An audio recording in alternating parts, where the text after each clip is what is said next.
laboratorio también se puede parar un elefante con la trompa, pero la realidad no. Y justamente cuando ya me expusieron sus hechos y viene el abogado, yo tengo la obligación, señor, disculpe, pero en la exposición que me hizo el ingeniero, la cosa no era así. O es más, el ingeniero residente aceptó que en verdad habían llovido 10 días y no 4 como usted pretende hacer creer. Es importante. Son elementos que tienen un árbitro. La flexibilidad la debe utilizar de la mejor manera, vinculado a otros principios, vinculado al principio de igualdad, pero sobre todo para obtener una verdad material que le permita pronunciarse de una manera adecuada. Eso es lo que le compete al árbitro. La flexibilidad per se no hay. O sea, la flexibilidad tiene que tener un criterio, tiene que tener un sentido. Esa es la ventaja. Se va materializando conforme uno va teniendo más experiencia y van asumiendo más arbitraje.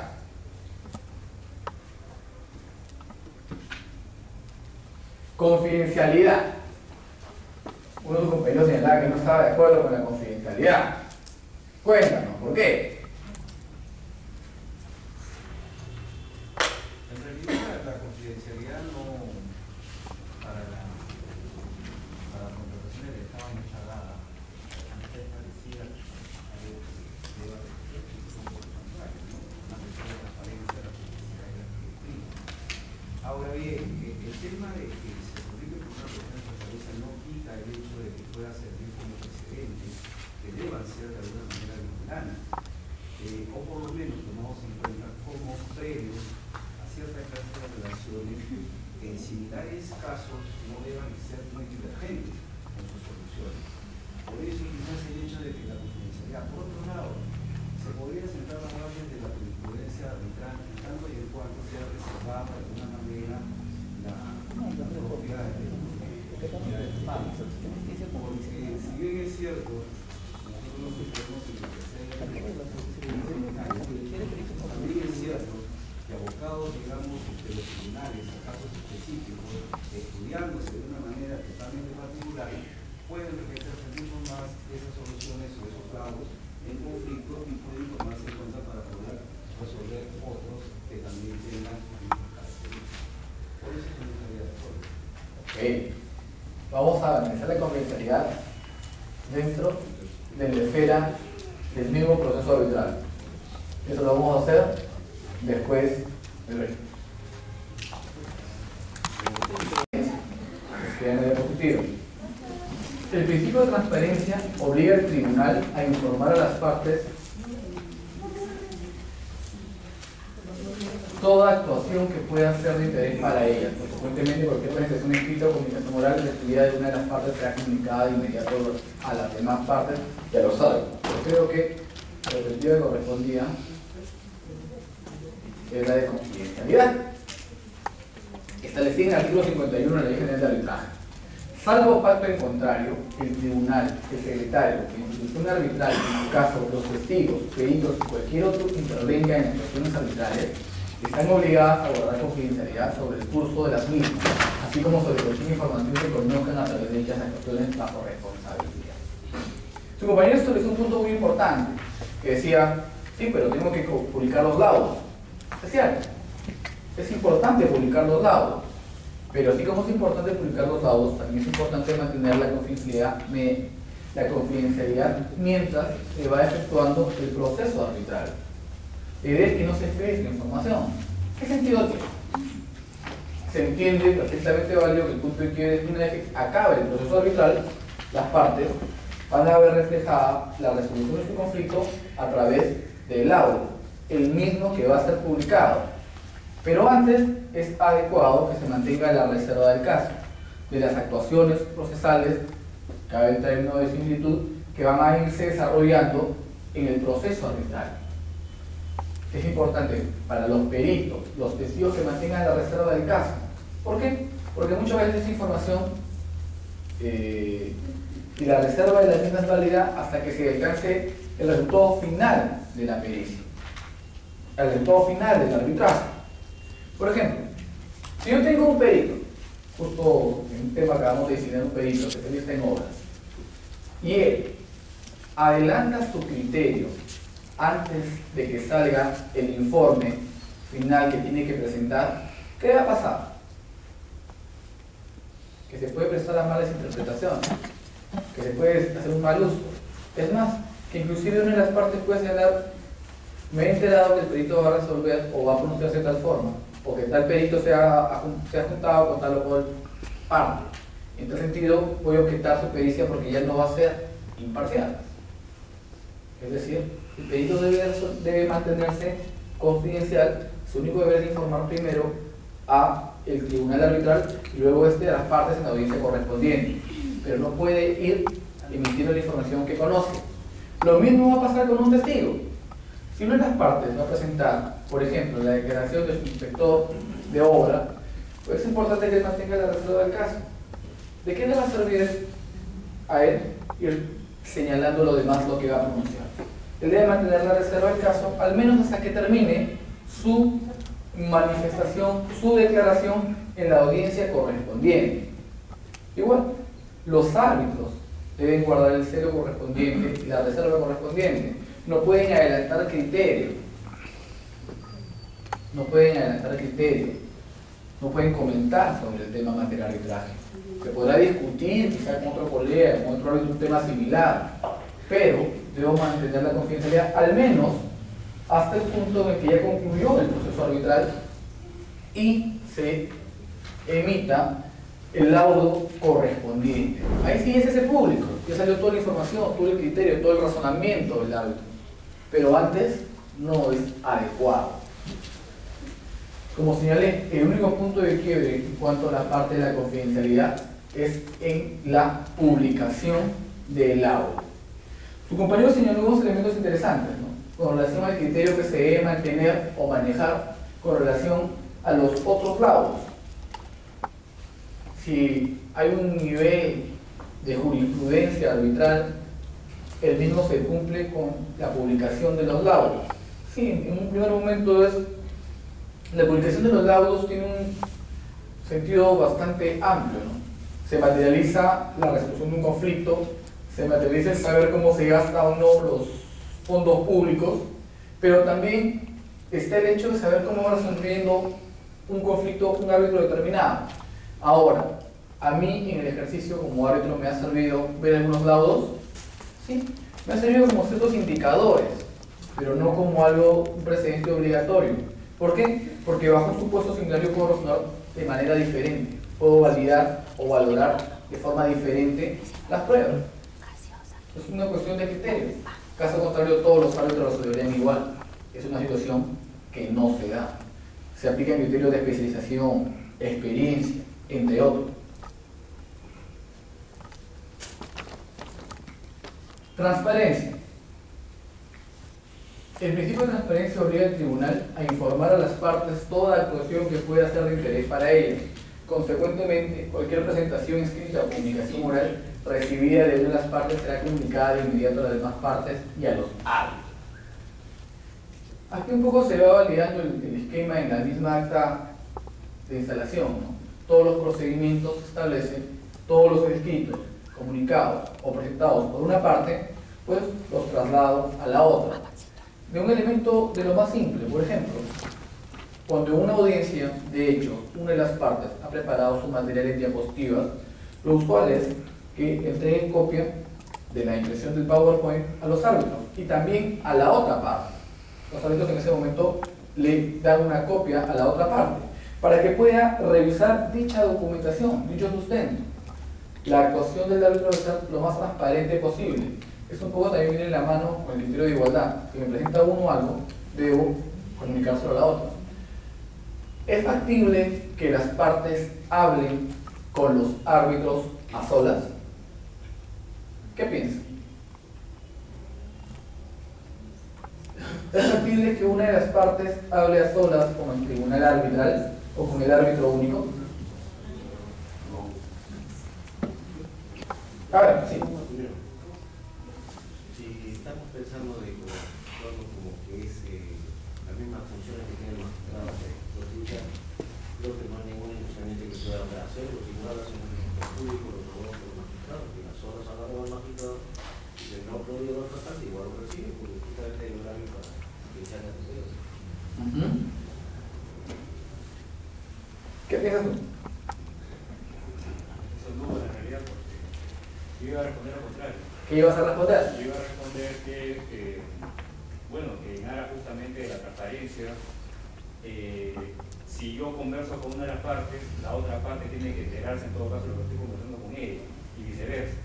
Entonces, en principio, tendría que estar ambas partes, y si ella me quiere comentar algo, ambas partes tienen que estar reunidas conmigo, para que yo pueda escuchar la versión de ella, pero la otra parte también puede escuchar esa versión.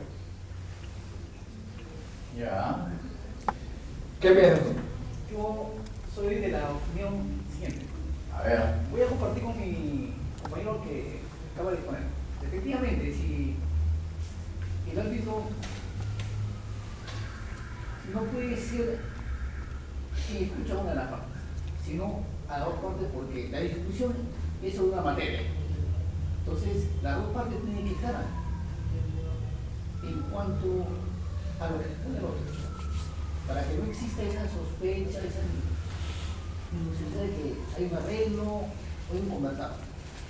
Entonces, yo creo que esa es la transparencia. ¿Cómo que? A ver, sí. Pero por rematar la idea, comparto en parte lo que tiene, pero creo que el mismo enunciado está dando la respuesta. Por dice la comunicación mala, o sea, la entrevista yo se la voy a comunicar a la otra parte. Le tengo que decir, ¿sabes qué? He recibido el informe de tal persona, o de tal abogado, sobre la determinada materia, a la otra parte. Pero acá lo dice. Creo que eso es lo correcto. Desde mi punto de vista. ¿Está bien? Vamos en lluvia de ideas. ¿Tú qué piensas? Yo pienso que comparto la opinión del compañero que partes tiene esa posibilidad de poder afrontar aspectos netamente jurídicos, sino de jurídicos. Porque lo que se busca es que el árbitro arribe a una convicción razonada frente al conflicto, pero en contraparte de que el principio de igualdad de partes tienen que estar en esa igualdad de posición. No sería si viene una parte, pues tiene que ser con el conocimiento de la otra el tema sobre el tratado, que tiene que estar únicamente sobre el derecho. Entonces es factible que yo me reúna con una parte en un café para hablar temas jurídicos, En el centro pero es un arbitraje ad hoc. Arbitraje ad hoc no hay centro. Me reúno en mi estudio, si me reúno en mi estudio me puedo reunir en una cafetería, puede ser en el Starbucks, 4D, depende de la temporada. O comer un ceviche con una de las partes que me pone jurídicamente su posición. O en el Heidi, creo que es el restaurante, creo que uno, no son los secretarios con los abogados. Yo lo conozco. Es una posición. Hay una frase muy importante que dice: la mujer del César no solo debe ser honesta, sino parecer. Es cierto, nuestro sistema judicial permite que las partes se reúnan con los jueces, brindando audiencia en un horario determinado. En tal supuesto, entiendo que puede ser válida la atención por parte del árbitro con relación a las partes. Pero me parece que ese esquema es un término sumamente delicado. Lo que debo hacer es, si una de las partes quiere reunirse, que lo pide. Y yo comunico a ambas, las puedo atender en este horario. Pueden venir de 8 a 9 y ambas están ahí. Y saben, y trato a ambas de manera igual. Y las voy a escuchar, si están ahí, no hay mayor inconveniente. Porque justamente eso es lo más transparente posible. No me voy a ver en una cafetería, no me debo ver en una cevichería. Debo trabajar de manera puntual. Por más que sea un arbitraje ad hoc, todo arbitraje tiene una sede arbitral. Lo correcto es reunirse. Una vez, por ejemplo, me pasó que estaba en la sede y una de las partes, y aprovechó el momento y me dijo: "Doctor, quiero hablar con usted un ratito". Y yo lo único que hice fue llamar al secretario: "Un favor, ven, quédate acá presente mientras conversamos". Porque es lo adecuado. Si me va a decir algo, entiendo que es algo que tiene que ver con el proceso. Y si tiene que ver con el proceso, entonces que es el secretario también. Cosa que se evita cualquier situación irregular. Ahora, otras situaciones sí me han pedido: bueno, está bien, nos reunimos y cito las partes para ver qué cosa quieren. Porque no necesariamente puede ser un tema de materia de una audiencia, puede ser un tema que dé lugar a otra audiencia, a una cuestión de un elemento probatorio. Pero por transparencia, por equidad, debo tratar a ambas partes igual. No es adecuado que me reúna solo con una. Se puede prestar a suspicacias. El esquema jurisdiccional, bueno, tiene de una forma ordenada, con horario determinado. ¿Se ha avanzado? Probablemente sí. Pero el esquema jurisdiccional tiene una ventaja. Si es que cabe el término. Que lo resuelto por ese juez puede ser apelado. En cambio, lo resuelto por un árbitro, no. Es inapelable. Siempre hay que cuidar la forma. Si una parte me pide un tema, una reunión puntual, pues le concedo un horario y señalo que en tal horario voy a atender a las partes. Un tema válido. Y yo sí me cuido de salud y tengo mi secretario al costado para evitar cualquier suspicacia.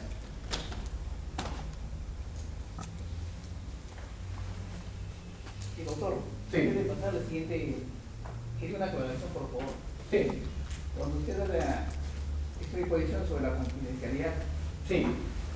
quisiera hacerle una pequeña pregunta, que si la ley de arbitraje señala alguna sanción, alguna que les transgrede la confidencialidad.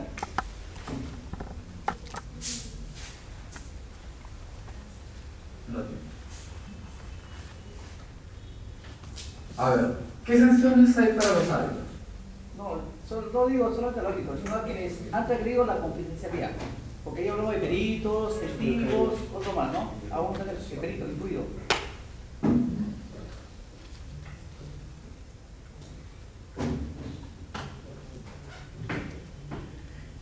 El árbitro puede sancionar con multa por inconductas procesales. Pero en este caso, por quebrantar un principio, entiendo que podría verse señalado el tema como una multa. Lo que más probable que es como una llamada de atención emitida en una audiencia o una resolución. O inclusive si le tengo que llamar la atención al secretario, solamente una resolución o una razón de secretaría. Debo verificar el tema puntual. Pero un tema de una sanción específica, aparte de la posibilidad de una multa, no la hay. Sí, se ha existido un daño, por decir,